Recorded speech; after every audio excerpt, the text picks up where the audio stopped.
moi, je pense que c'est vraiment l'humiliation pour notre pays d'avoir signé cet accord. Qu'est-ce que cet accord va apporter aux Congolais ou dans nos provinces, dans nos villes, dans nos cités, dans nos villages? En tout cas, cet accord va rien apporter. Rien et rien.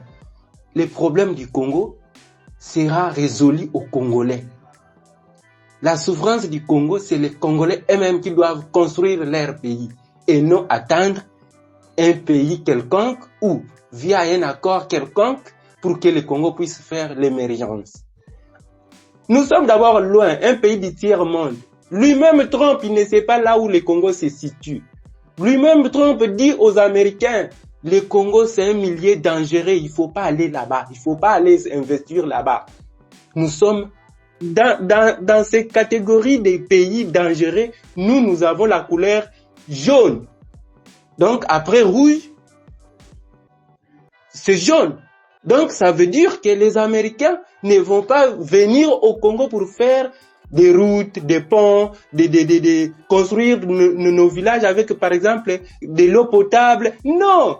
Il faut pas attendre quelque chose des Américains ou il faut pas attendre quelque chose de cet accord. Rien.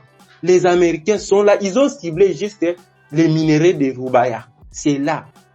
Pour eux, ça suffit. Parce qu'il y a un intérêt pour les voitures électriques, c'est tout. Mais attendre que cet accord va apporter quelque chose au Congo, dans nos villages, en tout cas, c'est être deep ou être un idiot pour accepter cela. Donc voilà. Aujourd'hui, le Congo a un problème des échanges commerciaux entre provinces. Moi, je ne sais pas quitter Kwango, par exemple, pour aller au Lola. Je ne peux pas quitter Kinshasa pour aller, par exemple, au Katanga en cours de route. Parce que si j'ai pas l'argent d'avion, comment je dois faire pour aller visiter Katanga?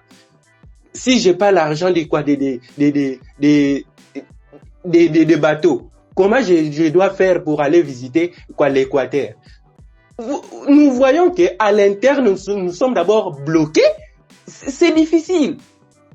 Quel est ce Congolais qui peut quitter, par exemple, Kinshasa ici, pour aller, par exemple, vers Lualaba, visiter seulement, faire du tourisme? Qu'est-ce que le Congolais là va gagner au Lualaba pour rémunérer les transports qu'il a payés?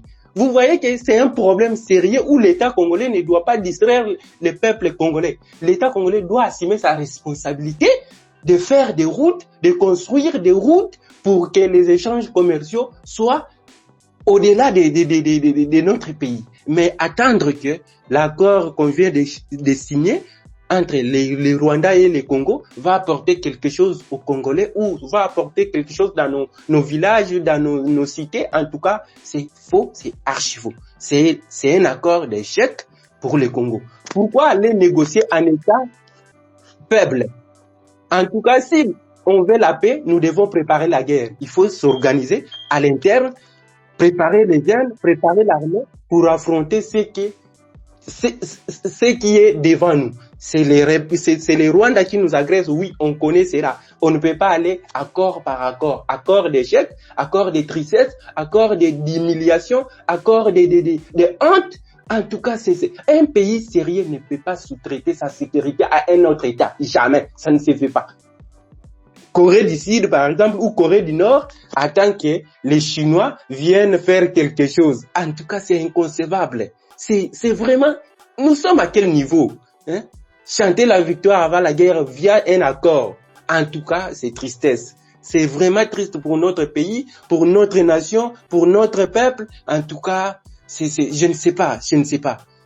Construisons des routes, l'État puisse donner les moyens pour l'agriculture, pour l'élevage, pour des projets minimums, pour faire vivre nos frères et sœurs qui vivent dans des lieux impossibles. Hein? Vraiment, voilà ce que je peux dire sur ça. Bon, merci beaucoup en tout cas. Bien, merci. C'est difficile. Monsieur Jean Flory. Donc, rien ne sera fait dans notre pays après cet accord. Et nos villes, nos territoires vont rester tels qu'ils sont, avoués à un échec, avoués à sombrer dans la pauvreté, même la présence des Américains, rien ne se fera, rien ne sera construit. C'est triste.